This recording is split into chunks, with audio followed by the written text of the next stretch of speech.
Dans cet immeuble, vit un jeune homme qui vient de se faire un petit plaisir.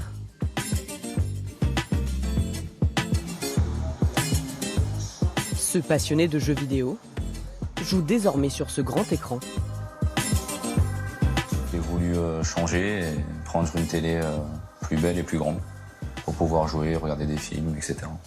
Pour financer cette télévision à 699 €, Kevin, vendeur dans les télécoms qui gagne 2500 € par mois, a fait un crédit à la consommation. Mais pas n'importe lequel. En fait, on choisit la photo qu'on veut mettre. Donc moi, j'ai mis une photo de moi voilà, dans un restaurant. Il est allé sur cette application qui reprend les codes d'un réseau social. Il a un profil avec une photo. Et pour emprunter de l'argent pour sa télévision, Kevin a tout simplement rédigé une petite annonce avec ses propres conditions.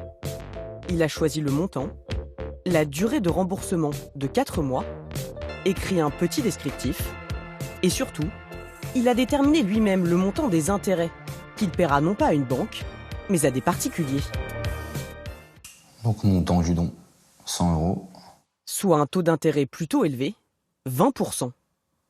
C'est quand même une belle somme. Après, je voulais le recevoir aussi rapidement, donc il faut que ce soit aussi quand même intéressant pour les prêteurs. À ses yeux, emprunter auprès de particuliers, c'est plus amusant que d'emprunter auprès d'un organisme financier classique. Antoine, 300 €.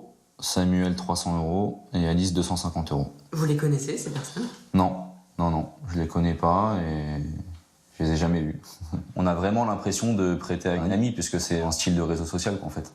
Donc faut rembourser, mais on a moins l'impression de se dire on doit rendre à un organisme, etc. Contrairement à un organisme de crédit, selon Kevin, personne n'aurait vérifié sa solvabilité. Seule garantie pour les prêteurs, sa note, 5 étoiles sur 5. Cette nouvelle façon d'emprunter de l'argent entre particuliers séduit de plus en plus. Un signe parmi d'autres que le crédit à la consommation a le vent en poupe.